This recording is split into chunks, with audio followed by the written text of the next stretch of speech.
guys, it's Vicky, and today I'm here to share with you my reading plans for the Fortnight Frights Readathon that is going on today, starting today, October 18th until October 31st. So it is a fortnight, hence the name. And this is a brand new readathon. So it's the first year that this one's going on.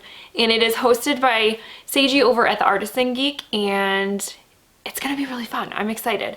The whole kind of point of this readathon, if you didn't already guess, is to read spooky sort of things. And what I really love about this one is it has a bingo board, and I'm really getting into the whole bingo board thing. I love that people are starting to do that with readathons. It's just so fun. And some of the prompts for the bingo board are just awesome. It really is encouraging diversity, and yeah, so it's a good time. It's gonna be a good time. So I have plans for this readathon, but I'm gonna go right off the bat and tell you that all these books I'm talking about here, I am not going to read all of them. It's just not possible. I'm just kind of like leaving my options open because I do want to try to get a bingo. Just one. I'm not going to try to fill the board because I know that's just not going to happen. But one bingo would be awesome.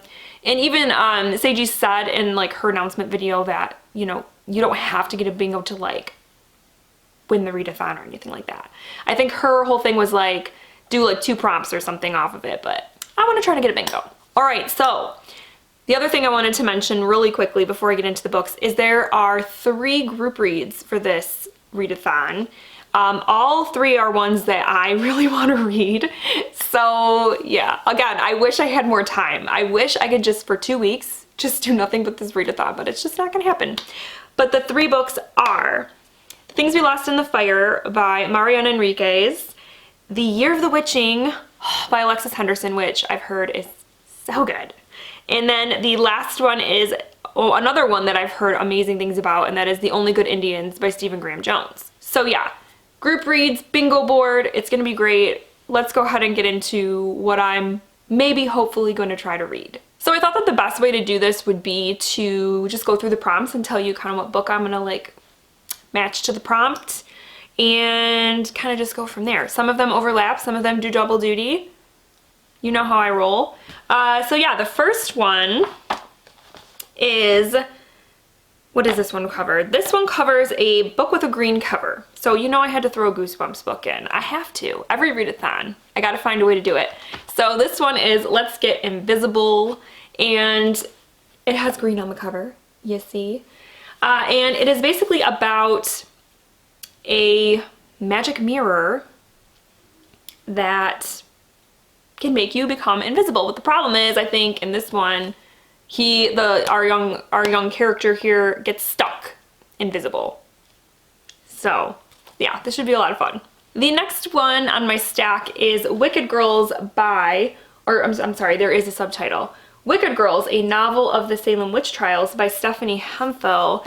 And this one is going to cover a poem because this book is told in verse, so I'm kind of, you know, counting that as poem. And yeah, it's about the Salem witch trials, so super fun.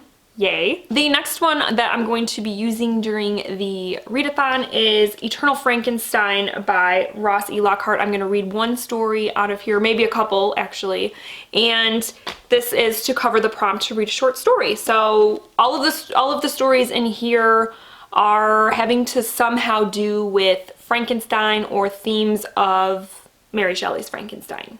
Next up is this absolutely gorgeous book. I just love the cover of this book, and it is Pan's Labyrinth by Guillermo del Toro and Cornelia Funk. And this one is actually going to cover 2 prompts for me. The first one is a piece of dark fantasy because this one has a lot of wonderful, fantastical elements in it. I've never actually read this book, but I have seen the film, and the film is fantastic. Just love it. And then the other prompt that this covers is written by a Latinx author. Guillermo del Toro is Mexican, so I am so excited for this one. This is one I'm definitely going to prioritize because I definitely want to read this one. Then I have American Vampire Volume 3 by Scott Snyder, Raphael Albuquerque, and Sean Murphy. This one is going to also cover, I believe, 2 prompts. It's going to cover a horror comic, obviously, and then it is also going to cover a book with an undead character, because vampires are, as we know, undead. And this one is, like I said, the third volume in a series about vampires in America, and it kind of goes through history, American history. This particular volume is, I believe, World War II era. All right, so then the rest of the books that I kind of want to read, might try to read, I don't actually have. So the odds of me reading these ones are probably not as great as this stack, but I still want to have them as options. So the first one will cover the prompt to, it'll actually cover, no, it'll cover just one prompt, and that is Written Before 1960, and that is The Yellow Wallpaper by Charlotte Perkins Gilman.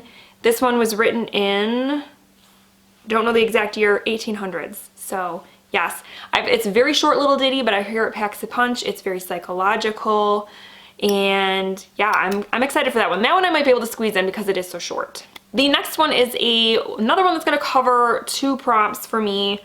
This one will, if I read this one, would cover Written by an Author from Asia and a translated piece, and that one is Penance by Kane Minato.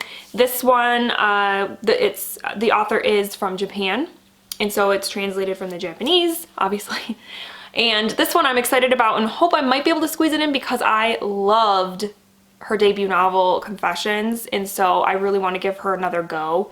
And this one I think deals with a friend group where one of the friends or a couple of the friends or something disappeared, and then it's kind of going back and forth in time and kind of telling the story where each chapter kind of is from a different perspective, a different girl from the friend group. So yeah, I'm excited about it. And then the last one is also going to cover two prompts because it will be written by an LGBTQ+ author and written by a mainland European because he is from England. That author is Clive Barker, and the book is The Hellbound Heart. I have seen Hellraiser once. I know. I call myself a horror movie fan and whatever, and I've only seen Hellraiser once. But, so I'm a little bit familiar with the story. The Hellbound Heart is the book that Hellraiser is based on. So that one should also be a lot of fun, and I'm hoping I can get to it as well during the readathon. So then there are a couple other prompts that I don't have books picked out yet for one reason or another, but I'm hoping to get to. Ones I didn't touch on were with or by a disabled character or author, and a gothic novel by a POC. Still working on that one. And I think, oh, I do have one more that I forgot to mention that I am definitely going to read because I'm going to listen to the audiobook. And it is, the prompt is written by a Black or African author, and the book is When No One Is Watching by Alyssa Cole. This is kind of a buzzy sort of thriller mystery going on right now. And yeah, I'm excited to read it. So other than that though, yeah, so it's only those two prompts that I haven't yet been able to find or haven't chose a book yet. So I'm working on it. I'm working on it. But these are all the books that I am kind of picking from my pool of books for this readathon. Like I said, not going to read them all. Definitely not going to read them all, but I want to have options this go around. So if you are taking part in this awesome new readathon, Fortnight Frights, let me know. Let me know what kind of books you're choosing for the prompts, or what books you would choose if you were to do the prompts. And yeah, it's so exciting. I'm excited to get started. And that's all I have for today. So I hope you guys are having a wonderful week. And if you take part in the readathon, I hope you have a lot of fun. And I will talk with you soon. Thank you so much for watching. Bye.